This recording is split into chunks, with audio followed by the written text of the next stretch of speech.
मेरे प्यारे स्टूडेंट, आज हम बात करने वाले हैं आपके क्लास 10 सामाजिक विज्ञान के एक महत्वपूर्ण चैप्टर के बारे में, जिसका नाम है भारत में राष्ट्रवाद।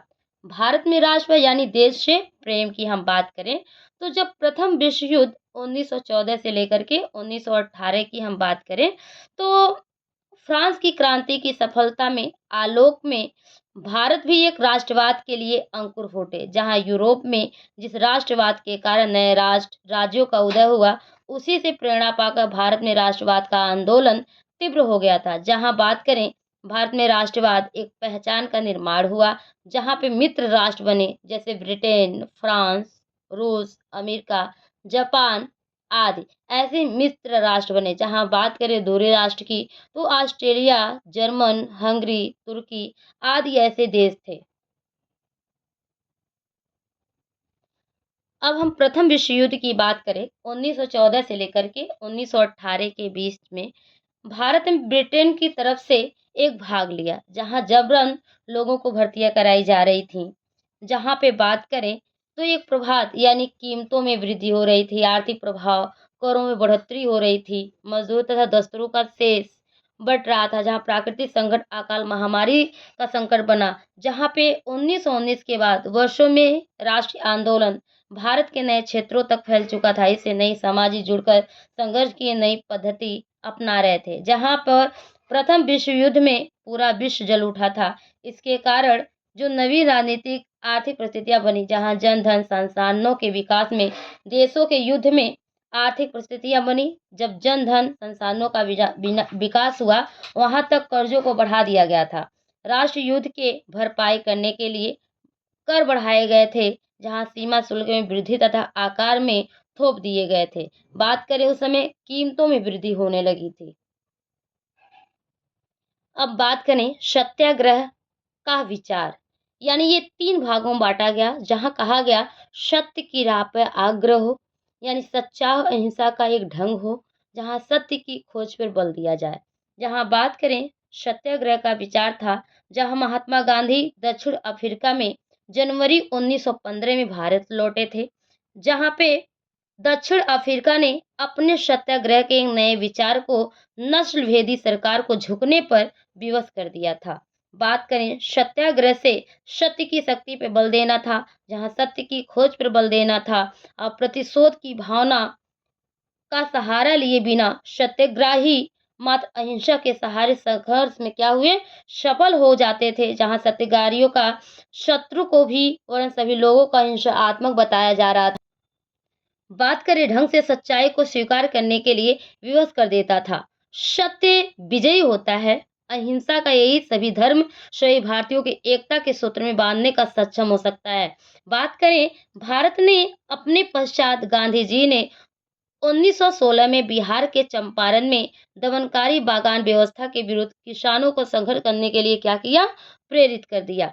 बात करें अब 1917 ने उन्हें गुजरात के खेड़ा जिले में किसानों की मदद के लिए सत्याग्रह आंदोलन किया, जहां फसल खराब हो जाने के बाद प्लेग की एक महामारी के कारण किसान लगान जमा करने की अवधि को ढील चाहते थे। जहां पे बात करें 1918 में गांधी जी ने अहमदाबाद में सूती कपड़ा कारखानों मजदूरों के बीच पहुंचकर आंदोलन किया। बात करें अब भारत में सत्याग्रह आंदोलन, तो उस समय चंपारण सत्याग्रह, खेड़ा आंदोलन, अहमदाबाद सत्याग्रह आंदोलन। बात करें हम पहले पॉइंट की, जो चंपारण सत्याग्रह आंदोलन था 1917 में, तो किसानों की समस्या का आंदोलन हो रहा था। यानी किसान क्या कर रहे थे कि अपने हक के लिए लड़े, इस बात के लिए विचार हो रहा था। नील की खेती का विरोध हुआ, पहला सत्याग्रह आंदोलन हुआ। बात करें खेड़ा सत्याग्रह आंदोलन को 1918 में अधिक वर्षा से गुजरात के गांव की फसल क्या हुई, नष्ट हो गई। किसानों को आर्थिक नुकसान झेलना पड़ा। गांधी जी ने किसानों को लगान न देने के लिए संघर्ष किया कि यानी कर नहीं देना चाहिए। बात करें अब हम बात करते हैं अहमदाबाद सत्याग्रह आंदोलन की, तो एक फ्लेग नाव बीमारी के मजदूरों की कमी हो गई, जहां पे बहुत सारे लोग मारे गए। मालिकों ने 75% फ्लेग बोनस देना शुरू कर दिया। स्थिति समान होने पर बोनस बंद कर देने का निर्णय लिया। जहां मजदूरों ने क्या किया, विरोध किया और मालिक 35% बोनस पे राजी हो चुके थे। अब बात करें रॉयलेट एक्ट मार्च 1919 में, जहां पर कैदियों को 2 साल तक बिना मुकदमा चलाए जेल में बंद करने का अधिकार था।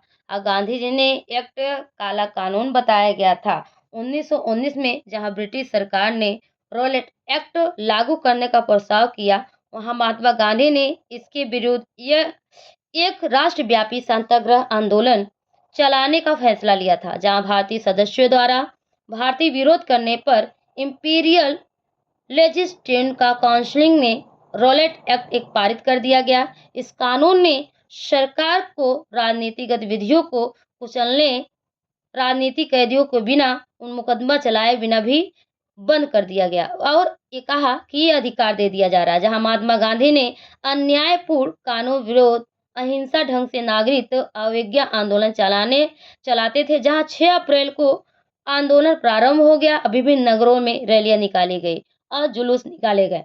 बात करें हम रेलवे और शाम में कर्मचारी हड़ताल पे चले गए, दुकानें बंद रखी गई, जहां व्यापक जन आंदोलन हुआ, यानी लोग क्या किए, आंदोलन अपने हक के लिए लड़ना शुरू कर दिया। वहां डर का तथा रेलवे और टेलीग्राफ सेवाओं को भंग करने लगे और आशंका से सरकार ने कठोर दम चक्र चला दिया, जहां गांधी जी दिल्ली में प्रवेश वर्जित कर दिया गया था। अब बात करें हम जो अमृतसर ने अनेक स्थानीय नेताओं को बंदी बना दिया, जहां 10 अप्रैल को पुलिस ने अमृतसर ने एक शांति जुलूस में गोली चला दी। जहां बात करें एक क्रोधित होकर के डाकखानों ने हमले कर दिया और मोतीलाल नेहरू जी ने अपील न वकील न दलील कर रॉयल एक्ट को विरोध किया गया।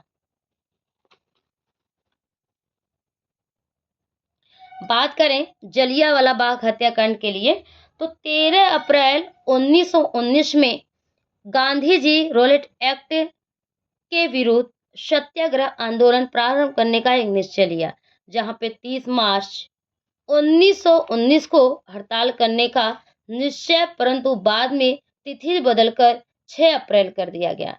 जहां बात करें हम 13 अप्रैल 1919 को एक वैसाखी की अमृतसर के जलियांवाला बाग में एक सभा आयोजित किया गया और जनरल डायर ने निरर्थी भीड़ पे गोलियां चलाने का एक आदेश दे दिया, जहां सैकड़ों लोग मारे गए। बात करें हम उसका परिणाम निकल के क्या सामने आया कि सत्याग्रह नाक एड़ने सड़क पर घिसट कर चलने लगे और अंग्रेजी बाबुओं को सलाम करने पर मजबूर कर दिए गए।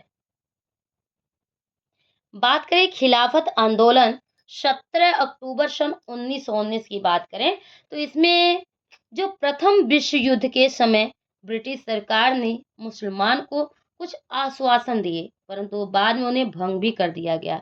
जहां पे महात्मा गांधी जी ने इस आंदोलन का समर्थन किया और तुर्की के सुल्तान को अपना खलीफा, जिसे कहा जाता था धर्मगुरु, के समीप मानने वाले जो भारतीय मुसलमान थे, ब्रिटिश सरकार को के विरुद्ध हो गए और उन्होंने एक खिलाफत आंदोलन यानी खलीफा की सत्ता की पुनः स्थापना शुरू कर दी।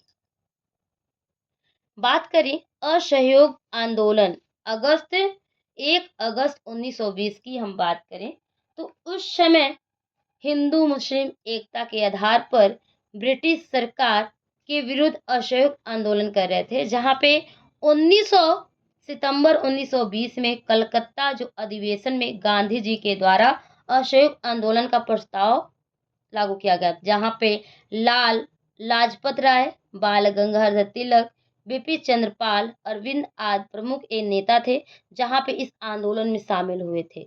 बात करें असहयोग आंदोलन ही क्यों ऐसा था, क्या बात थी, ऐसा क्यों कहा गया, जहां गांधी जी ने पुस्तक एक लिखी, जहां हिंद स्वराज 1909 में लिखा गया था, जहां भारतीय अंग्रेजों को दिया जाने वाला सहयोग वापस ले लिया गया, जहां ब्रिटिश सरकार को ढह दिया जाने लगा, जहां पे कार्यों व्यवस्थाएं और नीतियों में सहयोग न करने की नीति असहयोग के नाम से जानी जाती थी। जहां पे गांधी जी ने एक अभी बात किए हैं 1909 में हिंद स्वराज नामे एक पुस्तक लिखा था, जहां पे कहा गया भारत में ब्रिटिश सरकार भारतीयों के सहयोग से स्थापित हुआ है और चल रहा है। यदि भारत के लोग अपना सहयोग वापस ले लें तो ब्रिटिश सरकार ढह जाएगा और स्वराज की क्या होगी, स्थापना हो जाएगी।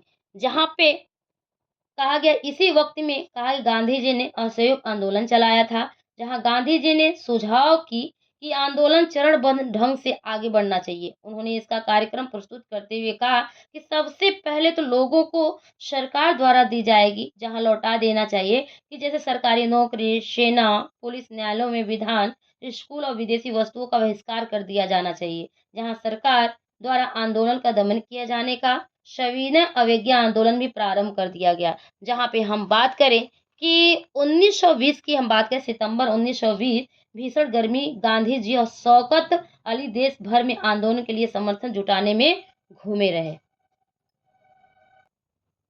अब बात क्या हुआ कि असहयोग आंदोलन के कारण महंगाई व निम्न वर्ग में परेशान लोग क्या किए, रोलेट एक्ट तथा जलियांवाला बाग हत्याकांड सरकार के द्वारा किसी भी क्षेत्र में सहयोग नहीं मिलता था। जहां पे आंदोलन का तात्पर्य था यानी अपने हक के लिए लड़ना। आंदोलन का तात्पर्य था कि किसी भी रूप में अंग्रेजों को सहयोग न देना हो, कोई भी कर न देना हो, उनके स्कूल में शिक्षा न लेना हो, उनकी वस्तुएं न खरीदनी हो या ब्रिटिश सरकार को जड़ से खत्म करना हो।